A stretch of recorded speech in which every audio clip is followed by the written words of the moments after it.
Good morning, everyone. It is so great to be with you this morning. Even on this kind of dark and dreary morning, we can create our own sunlight. We can be our own radiance. We're good at that. We know how to do that. It is really good, as I said, to be with you this morning. And I'm especially glad to be with you because we need each other right now. There's a lot going on. It's pretty intense, isn't it? Wow. And the intensity is happening because we're getting down to realizing that we can't do things the way we've always done them. It's time for change. And we've been resisting it like crazy. And we're getting nudged really hard now, aren't we, for things to begin changing. And you may be noticing that it's not just happening on TV, it's happening for each one of us individually as well. And when we get together on Sunday morning in unity, the opportunity is us to connect heart to heart, but it's also an opportunity to be reminded of the truth of us, of who we are in relationship to all of this that's going on. With all the unrest, it's so interesting to me. I was thinking about this last night. We've had this period of time of almost 3 months, where we've our world has kind of been at rest. And now we're moving into very intense unrest because that which is needed to come to the surface is doing so. And now we have the opportunities to make the choices, to make the changes that need to be made. And it's not just happening on TV. One of my dearest friends, who I think of as a sister, her son is a Seattle police officer, and he was involved in all the upset and unrest that was happening in downtown Seattle last night. And in fact, it was his police car was one of the cars that was burned out. And so it's very real to her and her family and to all of us who love them, what's happening. And it's our young people who are down there doing whatever they were doing, those who were trying to have a peaceful protest, and those who took advantage of that and turned it into something else. And all of that unrest that occurred here locally last night didn't even make the national news because there was so much of it happening all over the country, all over the world. It is indeed a time of turmoil.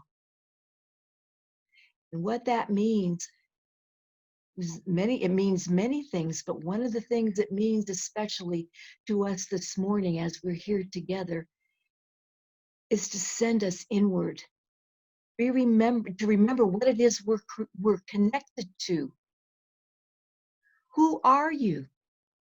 Who are you in the midst of all of this? Can you feel it? Can you feel the truth of you? When you see the destruction on TV, when you hear the noise, when you feel the pain,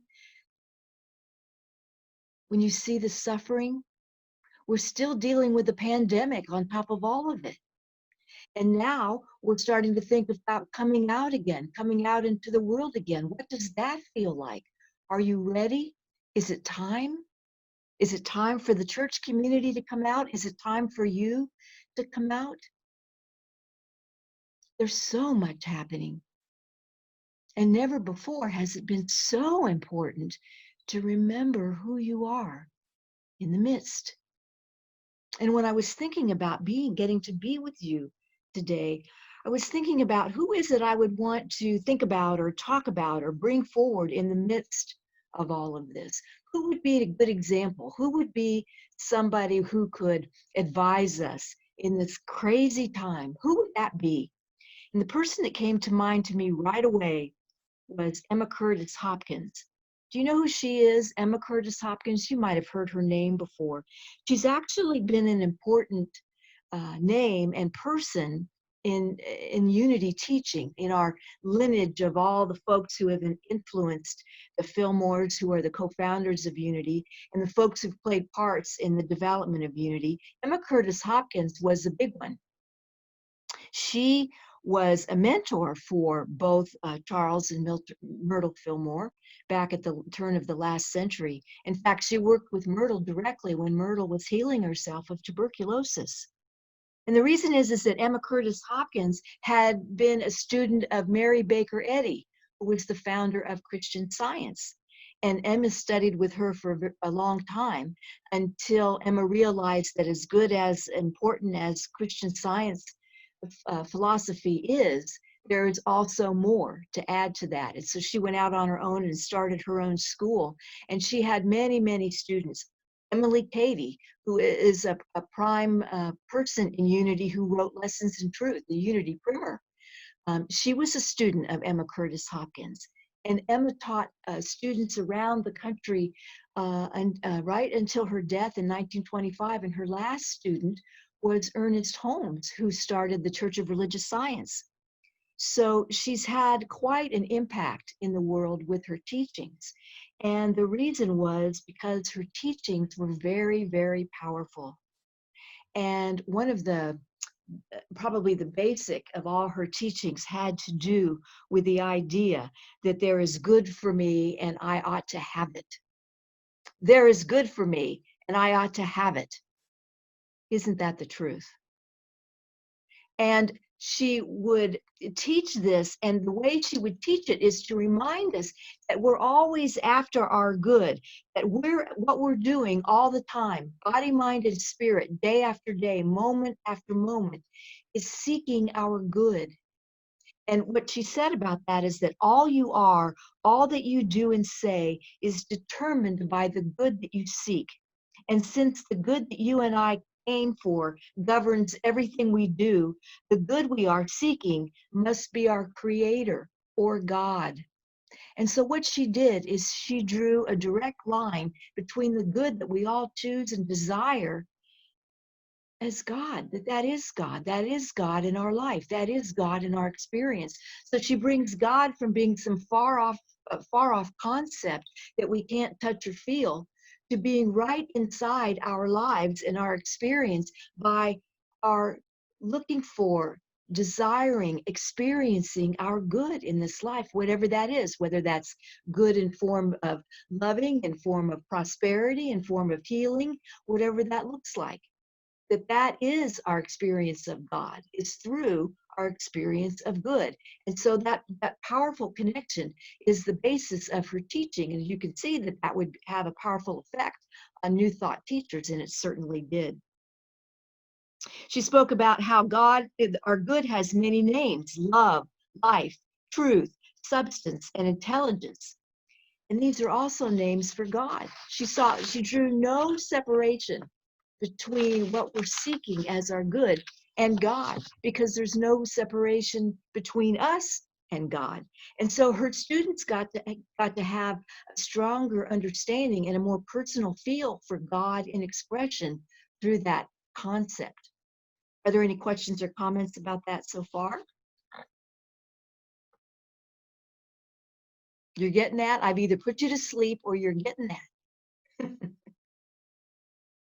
And then the next big thing that Emma brought to us, and certainly to Unity, because it's one of Unity's basic teachings, is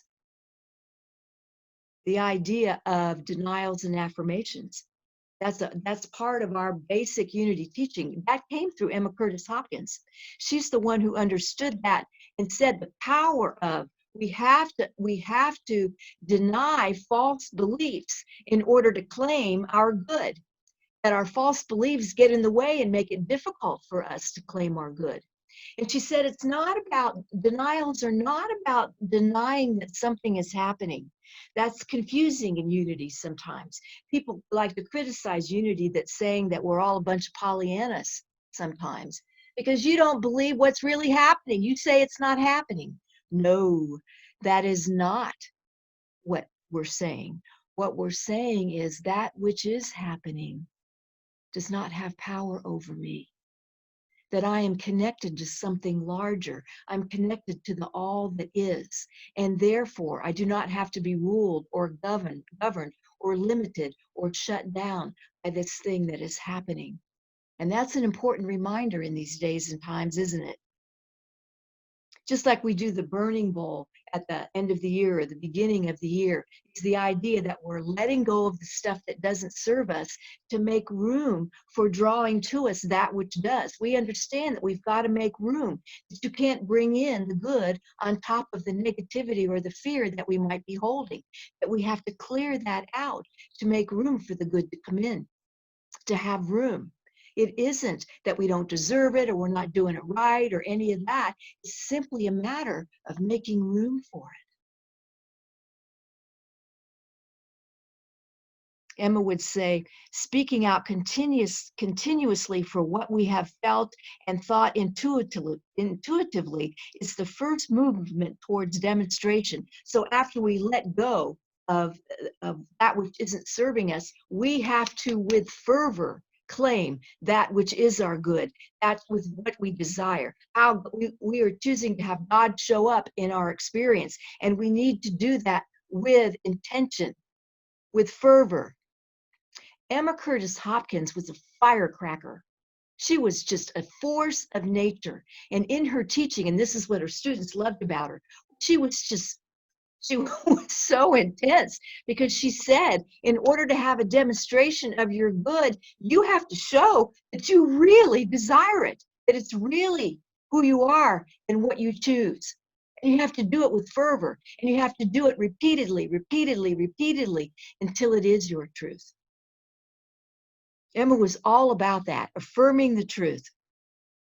She said, no material thing can strengthen people, but the omnipotent truth can strengthen them all with the power of truth. To expect good and to be very definite in the mind that it is coming is to see it coming. All truth is waiting for you to feel and say plainly, what is your good? So it can't be with, gee, I'd really like to have this. It'd be really nice to have this. No, it's, this is my good. This is what I choose. I am open and receptive to this. God is my good and is demonstrating that through me now. And you say it and you know it when you wake up in the morning and before you go to sleep at night. It becomes who you are. You're opening the doors and windows, allowing that good to envelop you, to fill you to overflowing. That's when you begin to see the demonstrations. And my dears, I get it. As we know that there's so much love on this planet, and we look at what's going on the planet, and you say, Joanna, that doesn't look like love to me. And remember what we always say, that what love does is it seeks all that is unlike it and brings it up to the surface to be healed in order to make room for more love. And that is what's happening. That is what's happening now. And it can be really unsettling and it can be really scary. But what our task is in the midst of it is to keep choosing the love and doing it with fervor, with intention, with intensity. As intense as the negativity feels, we need to be as intense with the beauty and the love and the grace and the compassion and the forgiveness. Questions or comments about that?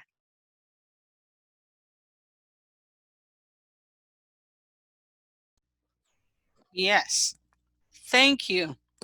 I needed that reminder. I need a copy of this so I can listen to this twice, 3 times, 10 times a day. The reminders.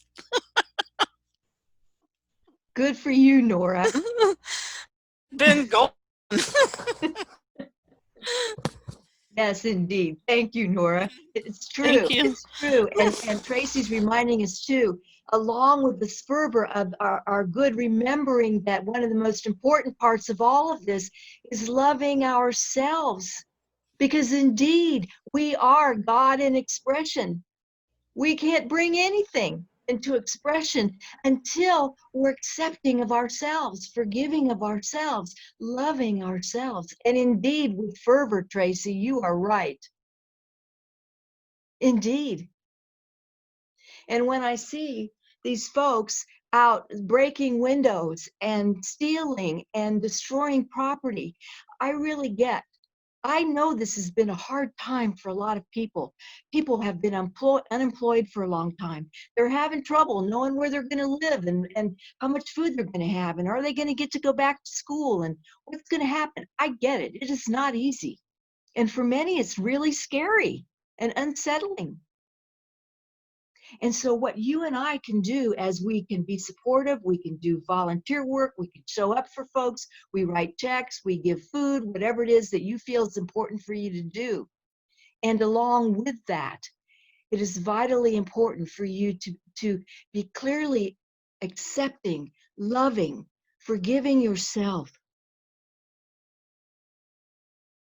Each Put one, one in each ear, one in each of our ears. yes, The and work is fine. I'll show you what I mean. I'm not sure, but okay. Yes, thank you. We'll take it. Yes, claiming the truth of ourselves. Because as we do so, all are lifted up because we're all one. So as you and I accept ourselves and forgive ourselves, each one of these people who are suffering are lifted up just a little bit, just a little bit. And if we keep doing it, they're lifted up just a little bit more. That's our task in these moments, dear ones. And Emma was all about that. She was all about that. She said, mind will demonstrate as much greatness as it has courage to stand by its intention. Can you find the courage to stand by your intention? That's your task. Practice, practice, practice. Our way of believing deep down in our convinced mind is our human faith. It's not so much by what we do as by what we think and say that we manifest our intentions. Our word is so powerful. In the beginning was the word. Why does it say that? Because the word, our word, is so powerful. What is behind your word? What kind of energy is behind your word? Because you're directing that energy with that word in what you're saying, in what you're offering, in what words of love you're sharing, words of compassion, or words of judgment and criticism. What power are you sending into the world in the midst of everything else that's going on? We have to pay attention to that all the time, my friends. It's powerful, powerful stuff. And Emma is the one who reminded us, and if you've ever been to Unity Village or read much of Unity writing, you'll see this. It is not I, but the Christ within who does the work. It is not I, but the Christ within who does the work. There comes a moment when the full power of the words comes surging through us. The power comes through the words, and the power is the kingdom of God. And isn't it a relief? It is not I, but the Christ within who does the work. Calling forth that energy in the midst of all that's going on, because we don't have the answers. Do you have the answers of how to fix all this? Do you have the answer to know what to do in downtown Seattle or in Washington, D.C., and everywhere in between and all over the planet? With the environment, with our relationships, with our leadership. It is not I, but the Christ within who does the work.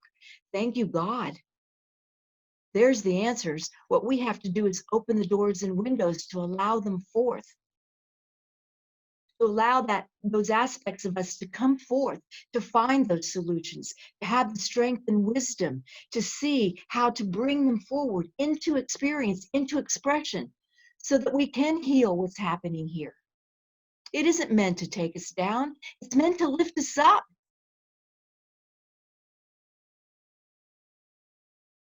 Emma says, right where I am, it's the perfect place to prove God.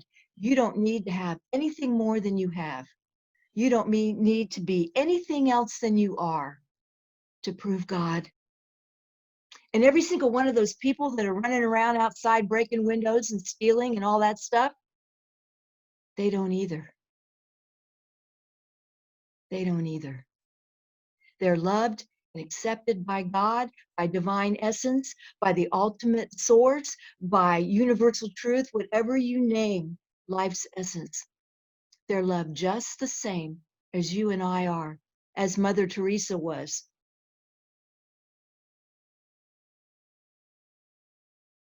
It's hard to realize sometimes, but it's true. And so what's the difference is what we're choosing. Are we choosing love or are we choosing fear? That's what our actions are based on, what we're choosing as true for us.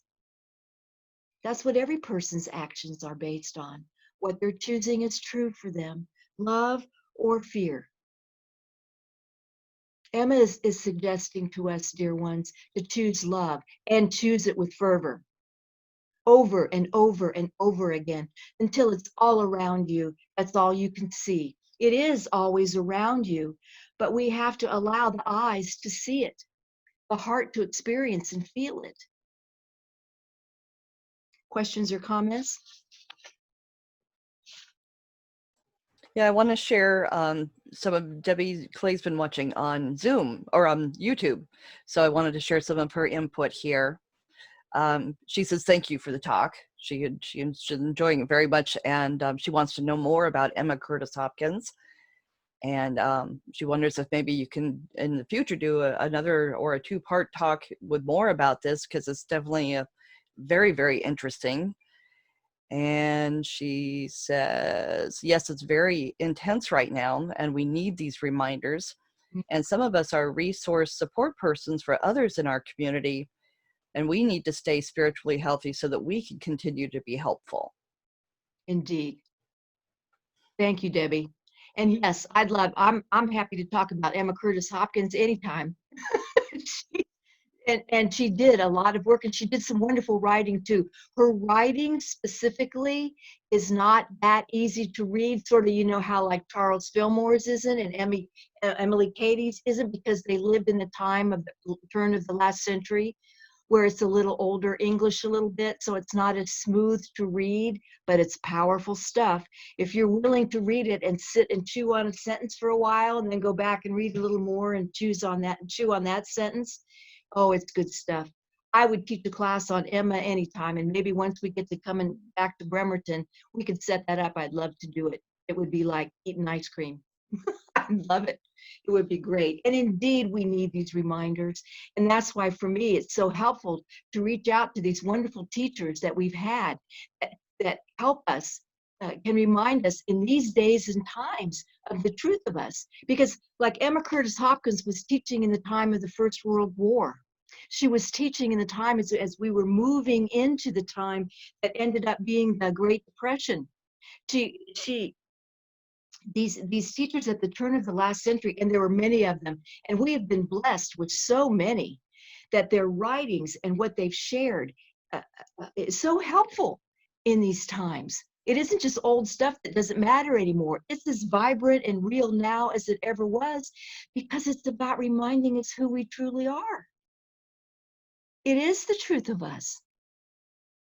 And it might be easy to kind of forget in a moment when you're watching what's happening out there, because it looks like anything but that.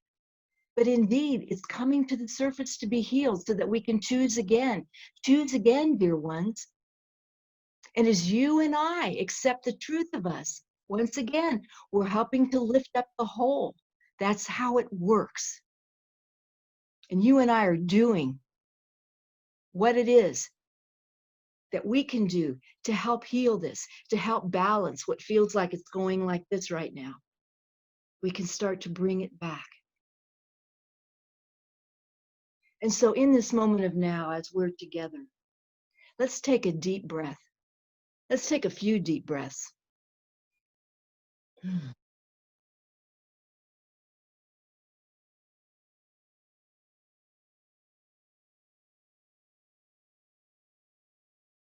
And as we breathe, just settle into this moment, to where you're sitting, or if you're lying down, or wherever you are, to just get very comfortable.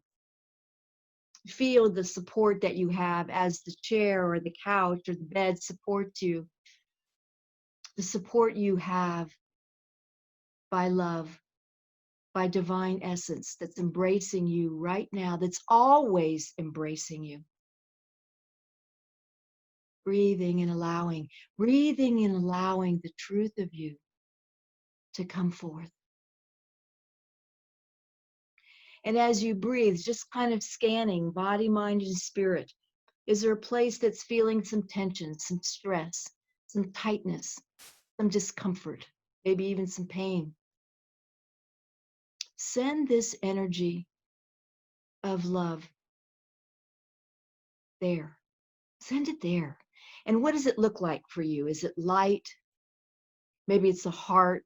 Maybe it's a beautiful rose or sun, the rays of the sun. Whatever works for you is the way.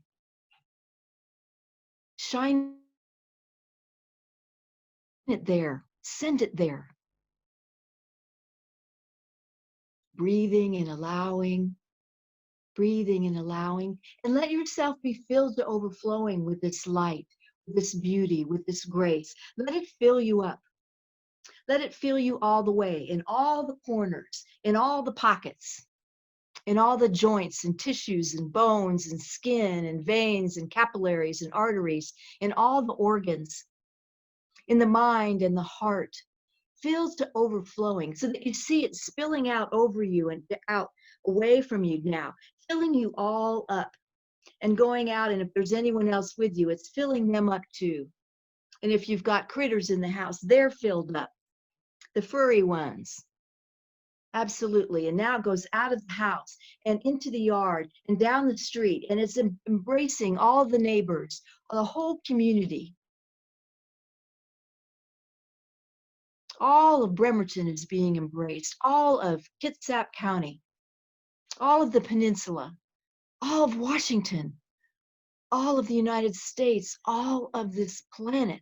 That in this moment of now, every form of life, animals, wildlife, the trees, the skies, the waters, all life is embraced and lifted up. As you and I breathe and say yes to the truth of us, all life is lifted up.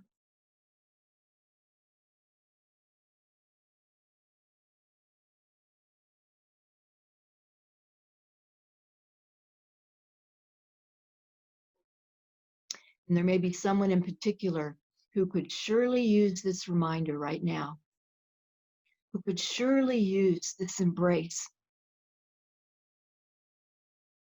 Maybe someone that comes to mind. And if you want specifically for us to know about them, unmute yourself and share that so we can pray for them with you.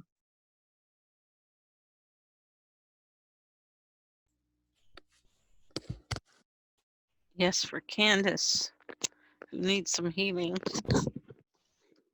So we're holding Candace in love and light, our sweet girl who brings such joy to this family. All that love and joy that she brings, may it now return to her as healing, as strength, as stamina. And in this moment of now, she is lifted up. Let it be so, and so it is.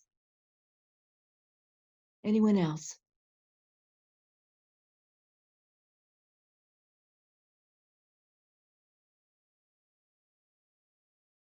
Joy Time asked- Corbett. Sorry, say that? Joy Corbett. Joy. She's going through retirement and teaching and learning new things massively during this pandemic. My heart goes out to her. Well, let's hold our joy. Someone who has spent a lifetime teaching and sharing others and being concerned with people's growth and education. May all that compassion come back to her now as she herself is in the midst of a huge growth process. May she know and feel that she is loved and held by her community, that we appreciate her, we're grateful for her, and we support her as she moves forward in this time. Let it be so, and so it is. And I ask us all to hold Brian with love, that he has the strength he needs to do his work, that he has the clarity and the wisdom and the stamina to move through this time. He's being asked to stretch, that he has all he needs, that he is filled with support, filled with the love and support of his family, his community, divine essence, and that he does his work with safety and in divine order. Let it be so, and so it is. Anyone else? Yeah, for Sally McAllister. Dear Sally. Oh, Sally, when I hear your name, I see that beautiful face and I hear your voice. Oh, what a light you are in our community. What a loving heart you are for all of us. That sweet voice of yours, I hear it in my heart. You love all of us and have for a long time. And now we send that love back to you, that it embraces you and lifts you and warms you and strengthens you and gives you peace, dear one. Let it be so, and so it is. Anyone else? Debbie asks for those who are in the hospital.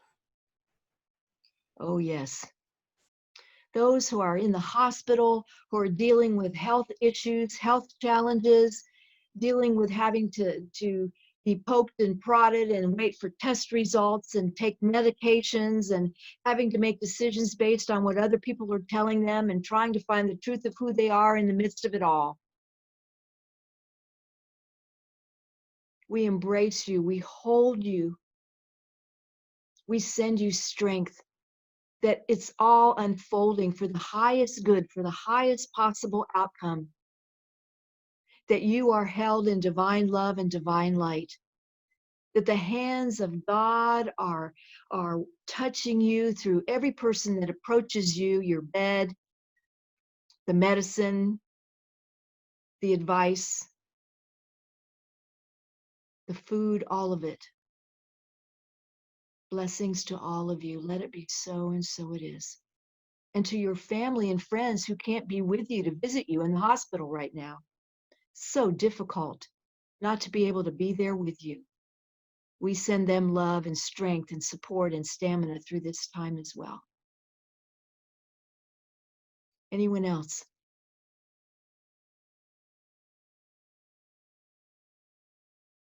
And for all of you, dear ones, all of you who are here, know that you are loved and held, and that as you accept yourself, you are accepted. You are cherished. You are blessed. You are forgiven. You are seen and felt and heard. Know yourself as love, as light. Know yourself as God in expression. Allow that truth to permeate you. Let it lead you forth.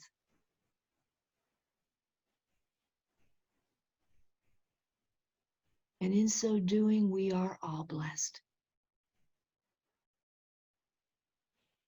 Let it be so, and so it is.